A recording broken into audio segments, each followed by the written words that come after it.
Nze Mbabazi Winnie, Chairperson wa Namulanda NRM Supporters Development Group. Ffe bakwano ba muzeeyi era bamubrayiza ba muzeeyi ku Entebe Road era ne Uganda yonna. Okay. Ki ekitukungaanyiza lwa leero wano? Tukungaanye wano kwogera ku nsonga zaffe wakati ensonga zaffe ne muzeeyi ne State House Controller. Muzeeyi yasuubiza ssente era Madam Controller n'atulaga muzeeyi nga mu buwandiike nga bwe yasayininga era ne tulaba signature ya muzeeyi. Kati tubadde tusaba Madam Controller atuyambe abantu ba muzeeyi eyo wansi babonaabona bali bubi ate nga muzeeyi waffe ayagala abantu be babeere bulungi. Tusaba muzeeyi yali manya State House Controller yali yatusuubiza mbu mu mwezi gw'omusanvu agenda tuwa ssente era tusaba Madam Controller tuyambe Madam ng'omuzadde otuyamba abantu ba muzeeyi. Mulowooza ki ekisibye ssente zino okubeera nga temunazituukako?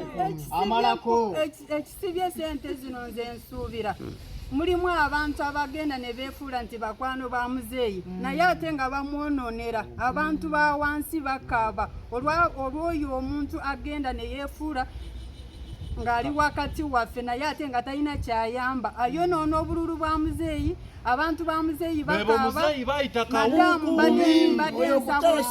Madamu nsaba otuyambe. Ssente zino zaali mmeka era muzeeyi mumusinkana ddi mumusinkana mutya okubasuubiza? Muzeeyi yatusanga ku ofiisi yaffe e Namulanda ku Kennedy Stage n'ayimirira n'ayogerako naffe n'atugamba nga bw'agenda otuwa ssente yali 2021 n'atugamba agenda zituwa mu mwezi gw'omusanvu 2021. Kati kuva ku olwo ne tubeera nga tugezaako twogera n'oyo omusirikale Meja Kuteesa muzeeyi gwe yatulaga naye nga tewali kivaayo mpaka lwe twagamba tuyamba tutuuse wa Controller era n'atutwala ewa Controller. Controller n'atugamba agenda tuwa ssente zaffe zonna mu mwaka gumu mu koota za 3 nga zijja kuba zibuweddeyo naye kuva ku olwo gundi Kuteesa atubuzaabuza ateekawo embeera atutiisatiisa mbu ye musirikale bwe tugenda okunoonya muzeeyi waffe yatusuubiza ssente amanye ennaku yaffe Kuteesa n'ayomba n'agamba ye musirikale agenda tusiba ate tayagala tutuuke muzeeyi. Ssente zaali mmeka ezo ze yasaako omukono oba ze yabasuubiza? Ffe tetwalaba muwendo naye nga nze mukwogera ne muzeeyi toto yaffe yali ku gundi proposal yaffe yali 5 billion.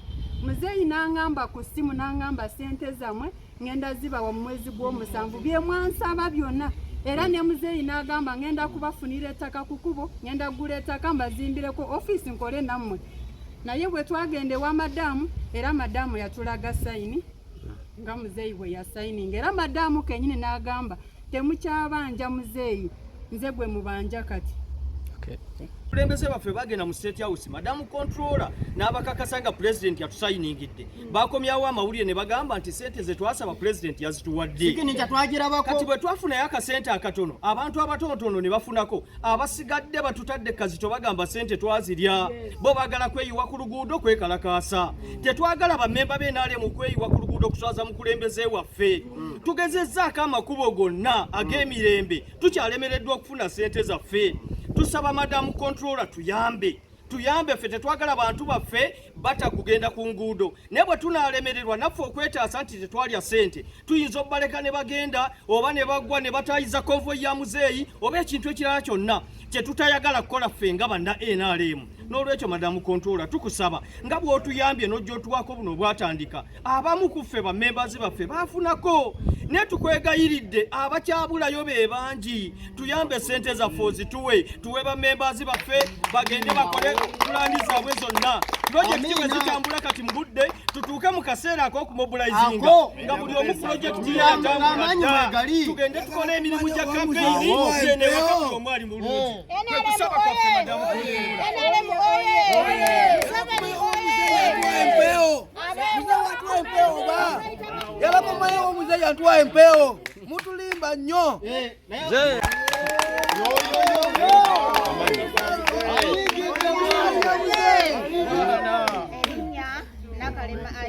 muliro gwa Muzeeyi okuva ekitala eggombolola y'e Katabi district wa Kiso. Neebaza pulezidenti wange Yoweri Museveni Tibuhaburwa olw'okutwagala naffe ne tumwagala ate tumanyi ng'akyatwagala. Nasinkana Muzeeyi mu 2019 mu biseera bya COVID nembanga mwagala n'abaana bange ku luguudo nga tuwagira pulezidenti. Ne tutandika okumunoonyeza akalulu akanju ku nju kubanga ene waffe tewaaliyo campaign. Nansiima olw'ebintu bye nali nkoze, nansiima olw'okuba nti nayimirira okulaga NRM nti gyeri. Nakubwako ne bampandikako n'ebibaluwa ebya kiro kitwala omunaku paka pulezidenti bwe twamala okumulonda ng'ayiseemu n'obuwanguzi obw'ekitalo. Muzeeyi tumwagala nnyo ng'omuntu era naye atwagala. Muzeeyi aba NRM gye bali abakwagala. Naye abantu bangi abakwerimbiseeko ng'ate bakawukuumi bavumaganyiza abantu ba wansi. Abantu ba wansi ne basigala nga bakaaba naye nga Muzeeyi oli mukozi ng'ate oyagala abantu. Era pulezidenti yankubirako ku simu n'ansuubiza okunsanyusa obulamu bwange bwonna. Era n'asuubiza ne tumusaba $380,000. Nange ng'ebyange bwe bitaakomawo ne ŋŋamba katukole ng'abavubuka tusobole okukuuma abavubuka okubeera awamu. Ebintu ebyo Muzeeyi nankubirako n'angamba babituwe obutasuuka mu mwezi gwa 7. Naye okutuusa kati tugenze tusaba ebintu. Omuntu gwe watuweereza mwami Kuteesa, Meja Kuteesa basooka Emma ne batuwaako obusente obutono nga tebulina kye bukola. Ne tuddayo ba controller Madamu Jane weebale maama kubanga watulaga omutima ogw'ekizadde. Awo bonawo nyaawo okoze kinene nnyo okubanga okoze enteekateeka za pulezidenti nga zigenda mu maaso kubanga n'abageto yuusi obawadde ebintu byabwe. Enteekateeka zo z'okola omutima omuzadde ogwo yatusuubiza ebintu okubituwa mu kkoota emu.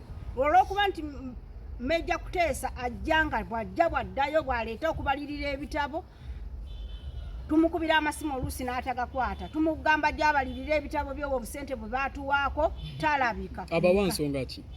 Talina nsonga gy'atuwa oluusi n'agamba sente ziremereddwa. Naye Madamu Jane ate bw'omulemerako ennyo ntaate omuvumye. Tuteeseteese okunoonya akalulu aka 226 akajja namaanyi n'obugumu n'obumalirivu. Olw'Omuzeeyi oye kava ku maini. Era Madamu waliwo omuntu eyajja n'atutuukirira n'atubumbawumba ng'abantu bamutabukira batabula balowooza mbu sente nazirya. Madamu gwe yatusindikira Madamu Jane n'atujja n'atulaba n'atubumbawumba era n'atugumya Madamu Jane agenda tukolako. Weebale nnyo maama, weebalire ddala. Muzeeyi abeewo. Owa esente zino ze mubanja singa muba temuzifunye muzzaako ki? Ffe ekyokuzaako twetwagala Muzeeyi lwaki ye password yaffe. Nze Mugabe Patrick kyekisinga obbaluma obutatuwa ebintu byaffe bye batusuubiza. Ate ffe gwasembayo okwogera ne Kuteesa yatugambira ddala mbu teri sente yadde mbu tewali sente. Kyekisinza otuluma n'atugamba teriyo yadde n'olwataano. Ng'ate baazibasuubiza. So ani gwe mukubira omulango obudde buno? Madamu controller. Madamu Bareke Jane atuyambe. N'ogwo omusanvu tegunnaggwako lwaki temugumiikirizaamu? Temwagala gwa musanvu kuggwako nga temunatugamba. So bwe guggwako nga temunakafuna kiki muzzaako ekyo kye tusinga okwagala okumanya. Muddamu kwetwa wali ku State House nga lwe mwakola luli. Muzeeyi mwennyini atumanyi naffe tumumanyi ate era ye yatuwa ebintu byaffe. Kati bwe yabituwa ate n'atukwasa omusirikale atwale wa controller. Era omusirikale yatutuusa. Controller nga twogera naye yatugamba Muzeeyi tetukyamubanja, ye mwennyini gwe tubanja. Era Madamu oyo n'atuwaayo $2,000,000 n'atugamba tulinde ogw'omusanvu naye omwaka gwayitawo tetwafuna. Kati ate ku guno omwaka omulala ogwaggwawo baatuwaayo $8,000,000. naye nga madamu sente okusinziira ze yatugamba eziri mu buwandiike ziri mu miliyoni 600 plus.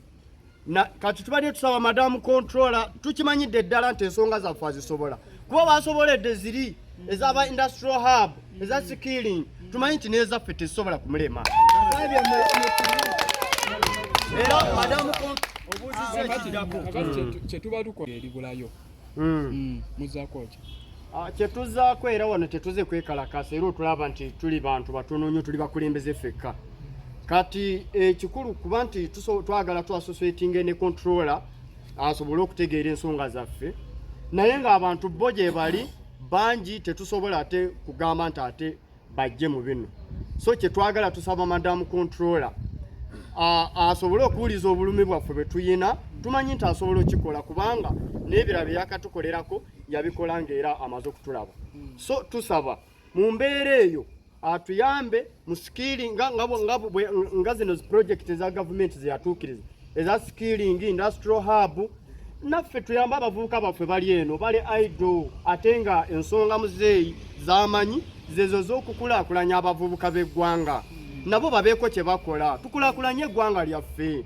Eggwanga lino mukimanyi bulungi nti population esinga obungi bavubuka kati abavubuka baffe banga batudde ebyo kiba kizibu eri eggwanga.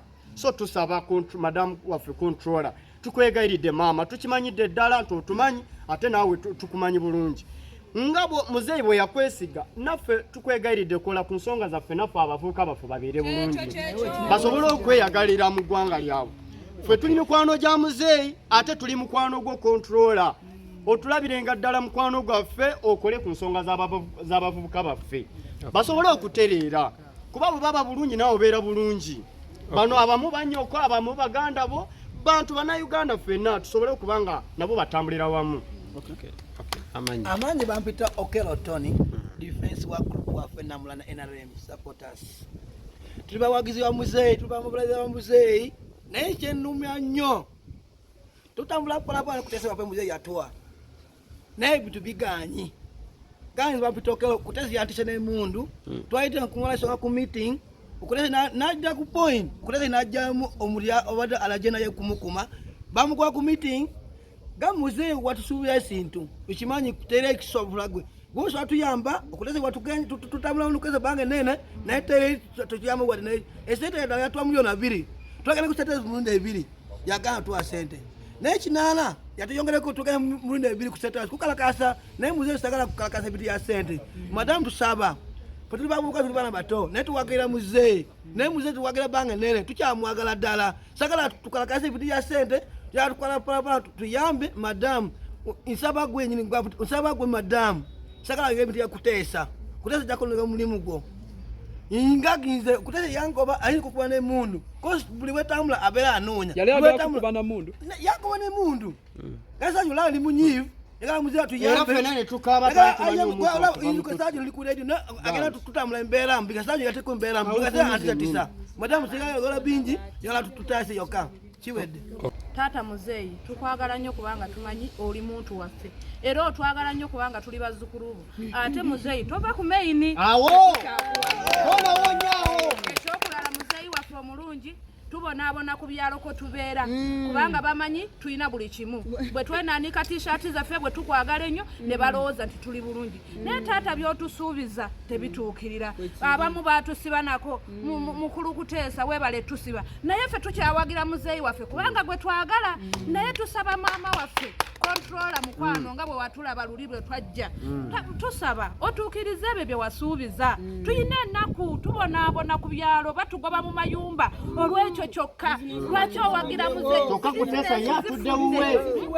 muzeeyi taata tukusaba okole obulungi obwereere ffe tukwagala era emyaka egijja ffe tugamba tova ku maini awo